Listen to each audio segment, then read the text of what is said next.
എറണാകുളം അങ്കമാലിയിൽ പട്ടാപ്പകൽ ഞെട്ടിക്കുന്ന ക്രൂരത. മാനസിക വെല്ലുവിളി നേരിടുന്ന 16-കാരിയെ വീട്ടിൽ അതിക്രമിച്ചു കയറി പീഡിപ്പിച്ചു. ഉത്തർപ്രദേശ് സ്വദേശി രാജേഷ് അറസ്റ്റിലായി. വിഷ്ണു സുരേഷ് വിവരങ്ങളുമായി. വിഷ്ണു, വിശദാംശങ്ങൾ. അനുജ, ഇന്നലെ ഉച്ചയോടുകൂടിയാണ് അങ്കമാലിയിൽ നടക്കുന്ന സംഭവം ഉണ്ടായത്. രാജേഷ് ഇവിടെ പെയിന്റ് ജോലി ചെയ്യുന്ന ആളാണ്, ഇതര സംസ്ഥാന തൊഴിലാളിയാണ്. അയാൾ ഇന്നലെ അങ്കമാലിയിൽ ഈ വീട് പൂട്ടിപ്പോയിരുന്നു. ഈ 16 വയസ്സുകാരിയായ ഭിന്നശേഷിക്കാരി മാത്രമാണ് അവിടെ ഉണ്ടായിരുന്നത്.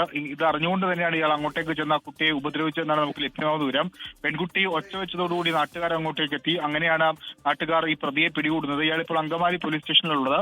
ഇന്ന് തന്നെ റിമാൻഡ് ചെയ്യും. അതിനുശേഷം കസ്റ്റഡിയിൽ വാങ്ങി ചോദ്യം ചെയ്യുന്നതാണ് ലഭിക്കുന്ന വിവരം. ഇയാളുടെ ക്രിമിനൽ പശ്ചാത്തലം അടക്കം പോലീസ് വിശദമായി പരിശോധിച്ചു വരികയാണ്. അനുജ, അങ്കമാലിയിലാണ് മാനസിക വെല്ലുവിളി നേരിടുന്ന പെൺകുട്ടിയെ വീട്ടിൽ കയറി പീഡിപ്പിച്ചത്. ഉത്തർപ്രദേശ് സ്വദേശി പ്രതി പിടിയിലായി.